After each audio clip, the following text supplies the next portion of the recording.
Assalamualaikum warahmatullahi wabarakatuh. Perkenalkan, saya Tri Apriani Atika MPD, dosen tetap Pendidikan Agama Islam, Fakultas Tarbiyah dan Ilmu Keguruan, Universitas Cendekia Abdi Tama. Pada kesempatan kali ini, saya ingin menyampaikan terkait mata kuliah Statistik Pendidikan, mata kuliah yang saya ampu sesuai dengan bidang keahlian saya. Mata kuliah ini ditujukan untuk mahasiswa semester 5 Pendidikan Agama Islam dengan kode mata kuliah MKWP 282623043 bobot 2 SKS. Mata kuliah ini disampaikan 14 kali pertemuan, yaitu pertemuan materi, 1 pertemuan UTS, dan 1 pertemuan penyampaian presentasi proyek sebagai nilai UAS. Mata kuliah ini membekali mahasiswa dengan kemampuan menerapkan statistik dalam penelitian pendidikan agama Islam melalui analisis data, penggunaan teknologi statistik, dan juga penyajian data secara sistematis, etis, dan juga ilmiah. Luaran mata kuliah ini berupa modul proyek portofolio statistik pendidikan dalam penelitian pendidikan agama Islam sebagai bahan ajar, bahan evaluasi, dan juga luaran akademik yang dicatatkan sebagai karya cipta ataupun HKI sesuai dengan ketentuan yang berlaku. Capaian pembelajaran program studi CPL Sikap, mahasiswa dapat menunjukkan sikap religius, nasionalis, disiplin, dan berakhlak mulia. Capaian pembelajaran pengetahuan, mahasiswa dapat mengkombinasikan konsep teori dan juga praktis ilmu pendidikan secara konferensif. Mahasiswa juga mampu mendesain penelitian di bidang pendidikan agama Islam secara kritis dan juga sistematis. CPL 3 yaitu keterampilan umum dan khusus bahwa mahasiswa mampu menyusun deskriptif secara saintifik hasil kajiannya dalam bentuk skripsi maupun laporan tugas akhir dan juga mengunggahnya dalam laman perguruan tinggi Universitas Cendekia Abdi Tama. Capaian pembelajaran mata kuliah. Setelah proses pembelajaran mata kuliah, mahasiswa mampu merancang strategi ataupun model pembelajaran pendidikan agama Islam dengan kombinasi konsep ataupun teoritis dan praktis untuk ilmu pendidikan secara tepat dan juga komprehensif. Mahasiswa mampu menjelaskan prinsip-prinsip metodologi penelitian, baik penelitian kuantitatif, kualitatif, mix metode, dalam konteks pendidikan agama Islam. Mahasiswa mampu menganalisis permasalahan penelitian dalam bidang pendidikan agama Islam serta merumuskan fokus dan pertanyaan penelitian secara kritis dan juga logis. Mahasiswa mampu mendesain dan menyusun penelitian pendidikan agama Islam secara sistematis, mencakup perumusan masalah, kajian teori, metode, teknik pengumpulan data, analisis, juga prosedur etika penelitian. Subcapaian mata kuliah Statistik Pendidikan adalah mahasiswa mampu menjelaskan konsep dasar statistik, kegunaan statistik dalam pendidikan, dan juga peran guru ataupun peneliti dalam analisis data. Mahasiswa mampu menguraikan konsep statistik deskriptif seperti mean, median, modus, varian, standar deviasi, dan juga persentil. Mahasiswa juga mampu mengolah data dan juga menganalisis data pendidikan menggunakan statistik deskriptif dan juga inferensial secara tepat. Mahasiswa mampu mengenali perangkat lunak analisis data seperti Microsoft Excel, SPSS, dan juga Smart PLS yang umum digunakan dalam penelitian pendidikan. Mahasiswa juga mampu mengintegrasikan hasil analisis statistik dalam penyusunan laporan ilmiah dan juga skripsi. Komponen utama proses pembelajaran adalah delivery, interaction, dan juga assessment atau DIA. Pada delivery, Dosen memberikan materi dan juga RPS yang dapat diunduh langsung di e-learning Universitas Cendekia Abditama, serta presentasi mahasiswa untuk disampaikan oleh mahasiswa agar mendukung pembelajaran. Interaction adalah interaksi dua arah antara dosen dan mahasiswa, di mana berupa diskusi, tanya jawab, dan juga refleksi secara bersama. Asesmen ataupun sistem penilaian pada mata kuliah ini berupa asesmen formatif untuk penilaian proses yang dilakukan melalui kuis, tugas, proyek individu dan kelompok, dan juga penilaian sikap sesuai dengan RPS. Asesmen sumatif berupa UTS dan UAS pada proses pembelajaran. Model pembelajaran yang digunakan berupa problem based learning, project based learning, dan juga cooperative learning, di mana dengan metode presentasi secara interaktif, demonstrasi, praktik software, kolaborasi kelompok, dan juga respon yang kreatif. Referensi yang saya gunakan dalam mata kuliah ini adalah buku referensi statistik pendidikan karya beberapa ahli dan juga buku ajar yang saya buat. Jurnal bereputasi yaitu jurnal internasional maupun nasional yang memiliki nilai kebaruan agar mahasiswa mampu mengikuti ilmu pengetahuan dan teknologi pada masa kini. Kriteria penilaian pada mata kuliah statistik pendidikan berupa 5 bobot, yaitu pertama partisipasi dan sikap sebesar 10%, lalu kedua adalah tugas terstruktur sebesar 30%, ketiga adalah presentasi proyek sebesar 25%, keempat laporan proyek final sebesar 25%, dan ujian UTS maupun UAS sebesar 10%. Dengan ketentuan terkait kelulusan dan juga ujian perbaikan bahwa nilai dengan huruf A dengan bobot 4 dengan rentang nilai 81-100 memiliki kriteria sangat baik.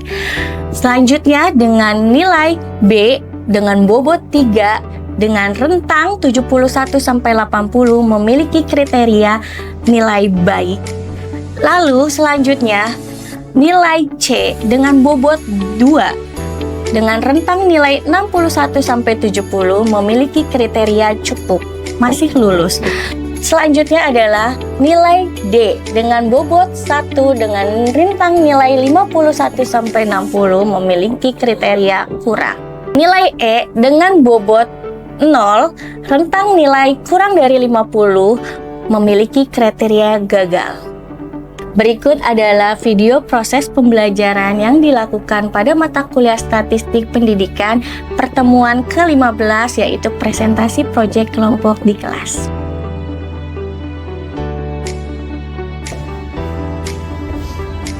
Assalamualaikum semua. Sudah siap belajar? Sudah. Baik, silakan siapkan ya. Assalamualaikum warahmatullahi wabarakatuh. Waalaikumsalam warahmatullahi wabarakatuh. Bagaimana keadaannya? Baik ya. Gimana? Sudah siap untuk presentasi hari ini? Siap. Semua proyeknya sudah dikerjakan? Sudah. Baik, sebelum kita memulai perkuliahan, ada baiknya kita berdoa dulu. Berdoa di dalam hati, dimulai. Berdoa selesai. Baik, sebelum kita memulai pelajaran, apakah ada yang ditanyakan dari progres proyek minggu lalu? Ada pertanyaan? Cukup? Cukup. Oke, berarti hari ini adalah pertemuan kita yang ke-15. Semuanya udah siap untuk presentasi? Siap. Ya, untuk hari ini satu kelompok yang presentasi ya, tapi kita pilih siapapun. Sudah harus siap ya? Siap. Oke, tujuan pembelajaran hari ini ada CPL, ada CPMK, ada tujuan pembelajaran. Capaian pembelajaran itu berarti prodi PAI, capaian MK berarti mata kuliah kita apa? Statistik pendidikan. Tujuan pembelajaran kita hari ini ngapain? Nah, berarti kita harus tahu apa itu. Tujuan singkat kita harus punya apa? Religius, disiplin, bahagia.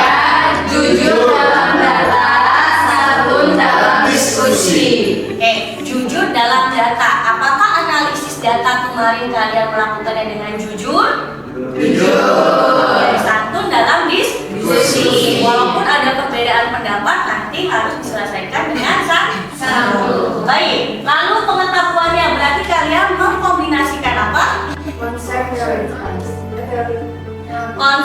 teoritis dan praktis ilmu pendidikan secara komprehensif. Oke, berarti CPMK, berarti mata kuliah ini harus mampu apa setelah proses pembelajaran ini selesai? Menghasilkan metodologi, menganalisis masalah penelitian KI, dan menyusun desain penelitian. Oke, apa yang kemarin project sudah disusun? Sudah. Siap untuk dipresentasikan? Siap. Oke, berarti nanti sub CPMK-nya itu mengintegrasikan hasil analisis. Sudah dianalisis kan? Sudah. Bisa dong ya? Mengintegrasikan hasil analisis statistik dalam laporan ilmiah atau skripsi. Berarti setelah lulus atau selesai mata kuliah ini, kalian harus mampu menganalisis data serta menginterpretasikan data statistik, baik itu dalam penulisan jurnal maupun skripsi, ya kan? Ya, karena dalam waktu dekat ini kalian akan skripsi. Oke, tujuan pembelajaran hari ini adalah menjelaskan aplikasi statistik pendidikan dalam penelitian PAI. Kita pakai apa aplikasinya? SmartS. Jadi bisa dong mengoperasikannya? Bisa. Bagi dulu tahapan project analisisnya? Bisa? Pertama uji apa? Kali? Kedua? Lalu uji hipotesis. Lalu interpretasi data dan memberikan kesimpulan. Oke, lalu nanti ada presentasi ya. Nanti mempresentasikan hasil analisisnya secara sistematis dan berbasis bukti. Nanti kalau mempresentasikan, lalu memberikan tanggapan akademik dengan bahasa yang santun dan argumen. Nanti diskusinya silakan yang mau bertanya dan berargumen silakan ya. Berarti teman-teman yang tidak presentasi. Lanjut ada penilaian pemahaman. Jadi selesai diskusi kelompok ini, kita ada tes asesmen tes individu. Tolong kalian kerjakan. Baik? Oke, mengerti? Oke, sebelum memulai presentasi, mohon absen dulu di akadnya. Silakan absen secara online di akad Universitas Cendekia Arditama. Nah.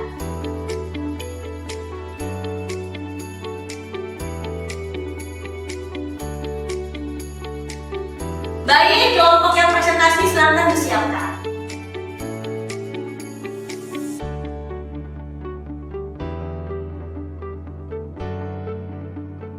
Karena komponen pembelajaran kita ini adalah delivery, interaction, dan assessment, tolong setelah teman yang mempresentasikan adanya interaction. Interaction itu berarti nanti diskusi secara santun ya. Lalu ada assessment, berarti di terakhir pembelajaran kita ada assessment secara individu, secara online. Baik, mengerti?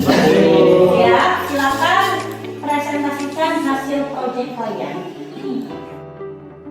Baiklah, pada siang menjelang sore ini saya Reza dan juga rekan saya Ratu ingin mempresentasikan hasil laporan tentang data statistik dengan aplikasi Smart PLS. Prestasi siswa merupakan indikator utama keberhasilan pendidikan.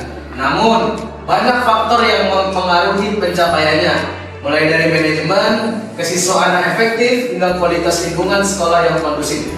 Manajemen kesiswaan berperan dalam mengatur, membimbing, dan mengembangkan potensi siswa secara terstruktur. Sementara itu, lingkungan sekolah yang positif terbukti mendukung motivasi dan konsentrasi belajar siswa.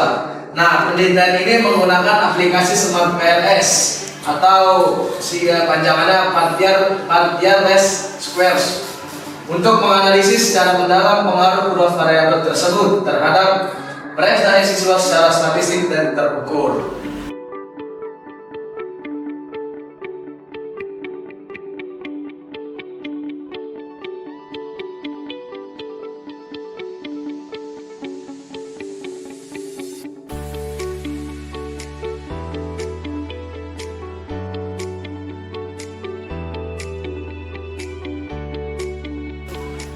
Selanjutnya yaitu ada kompetensi penelitian. Di sini H1 dan H0 itu menunjukkan lingkungan sekolah, yaitu tidak terdapat pengaruh yang signifikan antara lingkungan sekolah, yaitu X2, terhadap prestasi siswa, yaitu Y. Sedangkan H1 yaitu terdapat pengaruh yang signifikan antara lingkungan sekolah, yaitu X2. Selanjutnya yaitu ada hasil uji validitas. Ya, ini hasil uji validitas. Pengujian validitas instrumen pendidikan penelitian penggunaan Smart PLS menunjukkan bahwa seluruh indikator ini memenuhi kriteria validitas konvergen dan diskriminan yang disyaratkan. Yang pertama, di sini ada autoloading. Semua instrumen ini memiliki nilai autoloading di atas 0,7. Nanti indikatornya berkolerasi lebih tinggi dengan variabelnya sendiri. Kemudian yang selanjutnya ada HTMT ya.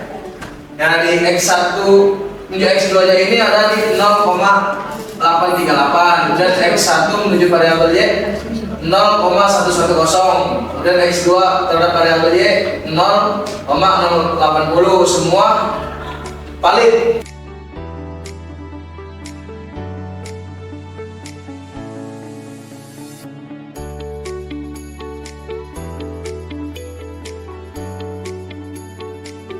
Nah, kesimpulan akhirnya, manajemen siswa di lingkungan sekolah terbukti memiliki arah pengaruh positif terhadap prestasi siswa.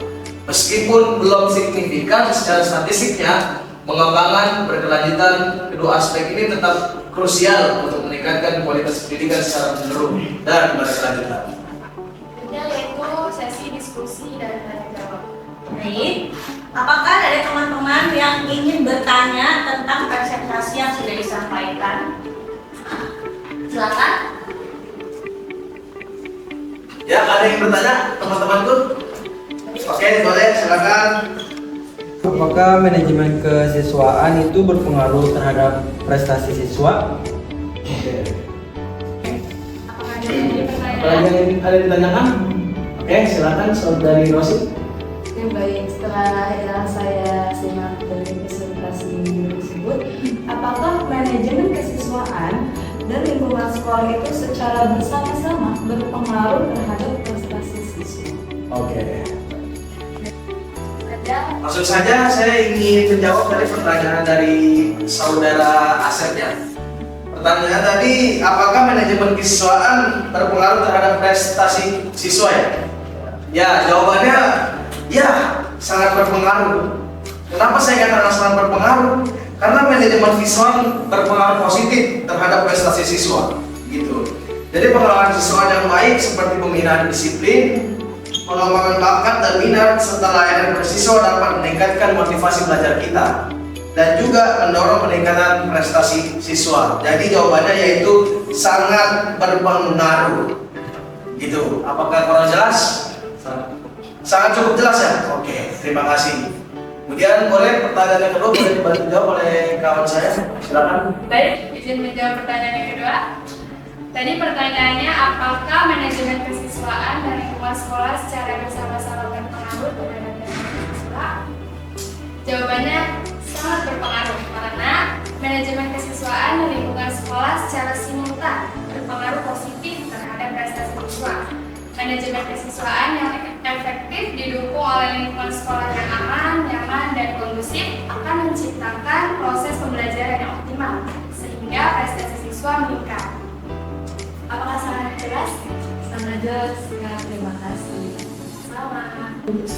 Ya, mungkin sekian laporan hasil ujian statistik dari kami menggunakan aplikasi Smart PLS. Kurang lebihnya kami mohon maaf. Assalamualaikum warahmatullahi wabarakatuh.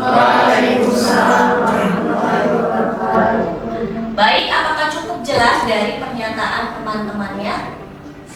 Cukup jelas. Baik, kalau cukup jelas, sekarang ibu yang bertanya. Dari uji validitas, reliabilitas, dan uji hipotesis, apa sih uji validitas? Siapa yang bisa jawab?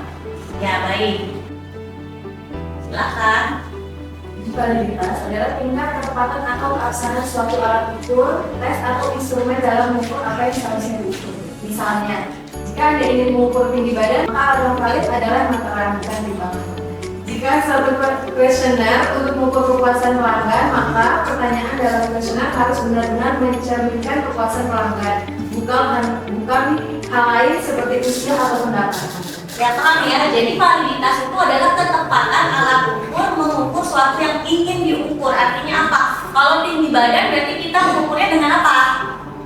Meteran. Ya. Terus kalau misalnya kita mau ke Bandung, apakah pakai penggaris? Tapi pakai apa? Kilometer ya kan? Kalau penggaris itu biasanya pakainya apa satuannya? Sentimeter. Nah, itulah ketepatan alat ukur yang harus tepat apa yang mau kita ukur. Kalau kita mau mengukur motivasi belajar, berarti nanti angket-angketnya mengenai tentang motivasi belajar. Itu adalah validitas, artinya ketepatan alat ukur dengan apa yang ingin diukurnya. Nah, itu kalau validitas. Berarti kalau reliabilitas apa? Ada yang bisa menjawab? Saya Ya, silakan. Reliabilitas adalah tingkat ketepatan, kepercayaan, atau konsistensi suatu alat ukur seperti tes, konsumen, atau instrumen penelitian dalam mengukur apa yang ingin diukur. Sederhananya, jika suatu instrumen digunakan untuk mengukur gejala yang secara berulang-ulang dan waktunya berbeda, hasilnya tetap stabil, maka itu disebut reliabilitas. Ya. Apa masih ada yang bingung dengan reliabilitas? Cukup. Ya, jadi konsistensi alat ukur. Misalnya kalau timbangan pertama kita ukurnya 50 kilo. Lalu pas kita sore atau jadi 60 kilo. Berarti timbangan itu konsisten atau tidak? Berarti timbangan itu bisa tidak reliable atau tidak konsisten dalam mengukur. Jadi kekonsistenan dalam alat ukur itu sangat diperlukan. Baik dari presentasi teman kalian bahwa validitas itu adalah ketepatan alat ukur yang akan diukur. Misalnya instrumen motivasi belajar berarti akan mengukur motivasi belajar siswa. Sedangkan reliabilitas adalah kemampuan alat ukur yang konsisten. Konsisten itu saat siswa menjawab dengan nilai 60 pada pagi hari, pada siang hari dites mungkin jawabannya jadi 61 atau 62, tapi masih di sekitar 60-an, tidak 80 gitu ya. Itu yang namanya konsisten. Jadi saat kita menimbang, misalnya berat badan kita 50 kilo pagi hari, siang hari misalnya 51 kilo, itu masih konsisten ya. Seperti itu. Tapi kalau tahu-tahu 60 kilo berarti dia tidak konsisten atau tidak ready. Ya, suatu alat ukur harus memiliki sifat konsisten dan ready. Paham sampai sini? Baik. Tugas proyeknya silakan dikumpulkan ke dalam e-learning. Yaitu apa saja outputnya, PowerPoint finalnya, laporan proyeknya, dan juga refleksi singkat untuk perbaikan. Yang tadi masukan dari teman-temannya, tolong diperbaiki dulu, baru kasih PowerPoint dan laporan yang final ya. Kirim ke e-learning Universitas Cendekia Abdi. Setelah itu, luaran atau proyek mata kuliah ini akan Ibu bikin proyek portofolio statistik pendidikan dalam penelitian agama Islam yang nantinya akan kita hakikat atau jadi hak cipta kelas kita yang bisa kita pakai lagi untuk adik tingkat kita ya. Jadi kita taruh di perpustakaan, bisa dipelajari oleh adik tingkat kita. Paham? Oke, sekian pembelajaran hari ini. Jangan lupa kita ada tes individu. Silakan kalian buka aplikasinya dasken.com ini, diisi tesnya,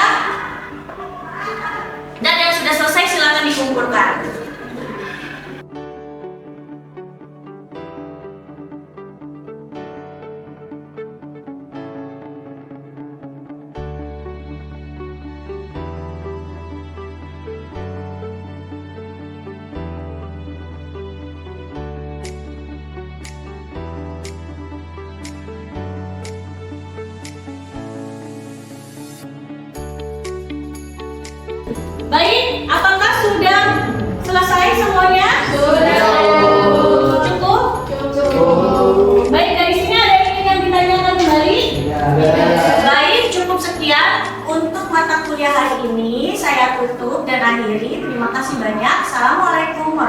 warahmatullahi wabarakatuh. Waalaikumsalam warahmatullahi wabarakatuh.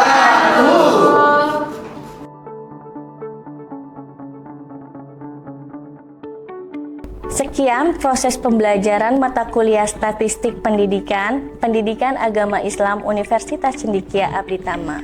Video ini digunakan sebagai salah satu syarat penyusunan dokumen pernyataan diri dosen unjuk kerja Tridharma Perguruan Tinggi. Semoga dengan adanya video ini dapat menjadi pertimbangan yang baik dalam penilaian sertifikasi dosen tahun 2026.